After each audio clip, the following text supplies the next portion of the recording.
Welcome to the AFR Saints channel, where we provide you daily content on your favorite team, the New Orleans Saints. Do us a favor and hit that subscribe button. Be sure to leave your comments below and smash that like button.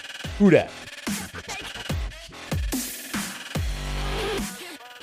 Dennis Allen, his new staff is set. Let me get a reaction on, on the entirety of the staff. Well, it's not like he made a ton of changes. I mean, he made some familiar names getting new titles, old being new again with Doug Marrone. People get like Darren Rizzi becoming the assistant head coach because that was Ryan Nielsen's title. And now he is the co-defensive coordinator with Chris Richard. And then we were thinking maybe Pete Carmichael wasn't going to be the offensive coordinator. Now he's back. And so it's not like there's a ton of new faces. Wide receivers coach, new face there.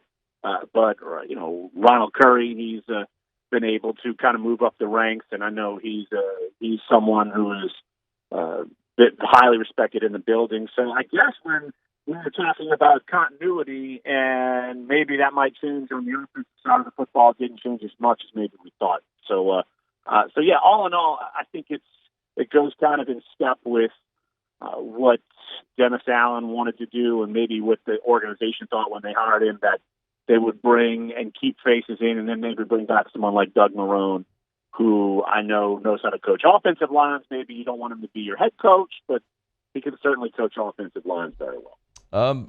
How do you feel about the CoDC role?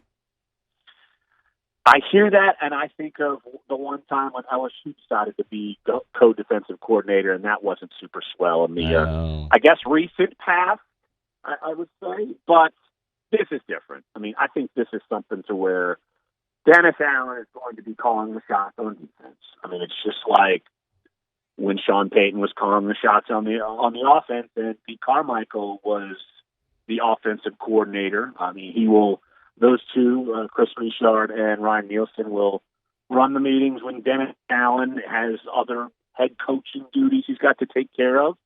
And then when it comes down to game planning, I mean, it will be more or less his baby. And then you go from there, and he calls the plays on game day. I do still think that it's titles that he wanted to help these guys out. They're going to get a bit of a pay raise. So it's more title, more money, but it's not like they're going to be calling plays and they're going to be going back and forth and debating which defense to run in a given second during a play. But I do also think that this works because Richard and Nielsen, I mean, they go back to playing together at USC. So they have been knowing each other for years and years and years and years. I don't know if this would have worked, or it will work if it was a little different atmosphere. I mean, just even think back. It's not like when they brought Dennis Allen back, he wasn't the co-defensive coordinator with Rob Ryan. I mean, right. So it's a different setup. Basically, more pay, nice title. If one of those two guys get a job interview somewhere else, they could say, "Oh, I was defensive coordinator." It maybe helps them in the future and helps them currently with a little bit of a pay raise boost. He's on Twitter at Larry Holder, theathletic.com/New Orleans. Go read his stuff there. If I had to ask you point blank, do you think the staff is better or worse than they were a year ago? How would you answer that?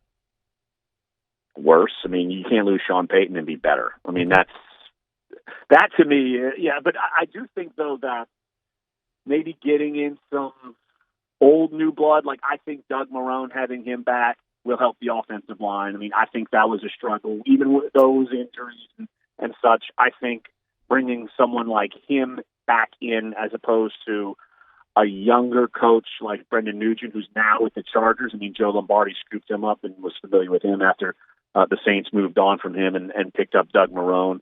But I think that is probably an upgrade in my eyes. So I think in that sense, yes, but you can't be better by losing Sean Payton. I mean, you just get worse just because he's one of the best in the business. So how much does that impact, shifting here, how much does Sean Payton's absence affect the Saints' ability to recruit a quarterback in this offseason? I think it definitely affects it. You're not known for having Pete Carmichael be like some quarterback guru and offensive genius. I mean, he's just kind of been God behind the scenes, but I do think that has some effect. Now, it's good that one of the quarterbacks you're probably courting was already on your team and within your system, so that probably helps. If you were trying to, say, court some sort of free agent quarterback that never played for you, it probably would be an issue. And the only real viable quarterback, in my eyes, outside of Jameis Winston, and I'm not even going to really entertain them bringing Teddy Bridgewater back, because I just don't think that would be the direction they would go. Maybe I'm wrong, but I just don't think that's where they would turn, because he's a free agent. But every other one you got to trade for, and it's not a player's choice. Inherently, if you're going to be traded, you're just going to get what you get. But of course, that quarterback does need to be on board with maybe a contract extension with that team. So I guess maybe that's part of it. But I do think that if you were, say, having to sign a free agent quarterback, I think would be a bigger deal. But the fact that the only one you probably are zeroing in on would be Jameis Winston, and it might not impact as much in a different scenario. Are you hearing that Pittsburgh is preparing to make a strong push for Jameis? Like, do you think the Saints are going to have a lot of competition there? I don't know if you're going to have a lot of competition, but I would expect Pittsburgh to look into Jameis and do their homework on him. And we know that they would certainly need an upgrade over Mason Rudolph. I love the story how it kind of caught legs. Oh, the outgoing GM is saying that Mason Rudolph would be the quarterback today. No kidding. Yeah, of course he'd be the quarterback today, because free agency hadn't started and you haven't drafted anybody yet.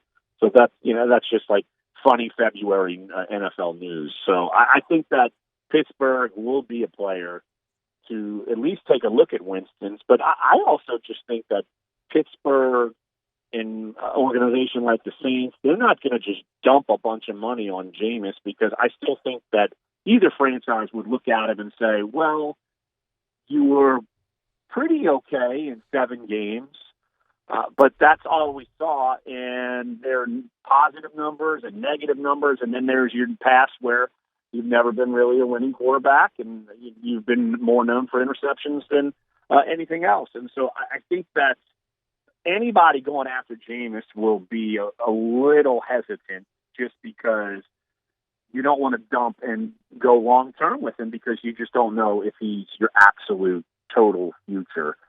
So I would expect Pittsburgh to be in it. I don't know how deep they're going to go into it, because they're very familiar with the kid who I know you're not super high on, but he literally plays next door in college, and that's Kenny Pickett.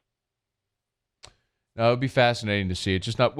I just don't know that there's a quarterback in this first round, Larry, that I would say is the guy that I'm confident I would make my franchise, which is why it's a tough decision for all these teams that are quarterback needy in this particular year. Before you go, what's your best guess what happens at quarterback? Because that's going to be the first domino that falls, right? Because whatever they do at quarterback is really going to determine what they do with the 18th pick in the draft. I think Jameis is still going to be the guy. I think it makes too much sense for him. It makes too much sense for the team. And even though I don't think it should be a long-term deal, I think Jameis might understand that, but who knows? I mean, if another team was willing to give him a long-term deal, and I don't think it's yet still necessarily about money. I mean, it's not like he doesn't have money, but I think that when you look at it, and I have a story that's up at The Athletic that came out this morning, I broke down all the numbers of anyone that could possibly be traded or free agency. And, I came down to the conclusion that if the Saints like some of the numbers they saw with him last year, then I think it would make the most sense for them to go with him. Now, you got to have plan A, B, C, D, and E, just because it's a two-way street. I mean, you don't know if Jameis decides to go somewhere else, what do you do? And if the Saints are in love with Russell Wilson and want to give up half the farm to go get him, maybe they do that. I just think the best route for them in this climate, it's not a great climate, as you said, but for in this climate, I would rather go with Jameis than, at least this year, 2022, than any of the other options, given the cost And as you said, and I'm with you, in the NFL draft, it's not anywhere near a sure thing as we've seen in some of the years in the past. Blaine Gabbert, Carson Wentz down in Tampa, not looking good for your boy. He could beat out those guys. Kyle Trask. You want to Come bet? on. Never mind. Don't we already have one? I was going to say, we already have a bet. He is Larry Holder, subservient here on this show. We basically made him what he is.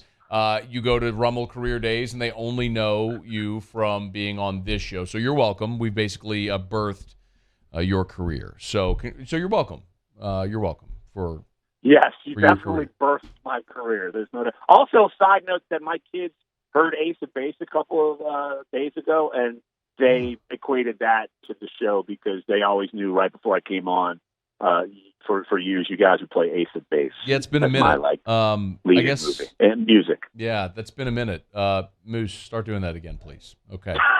All right, thank you, Larry. We'll talk soon. You got it. All right, see you, man. Hey, thanks so much for watching. Please leave your comments. I love to interact. And be sure to hit the red subscribe button below.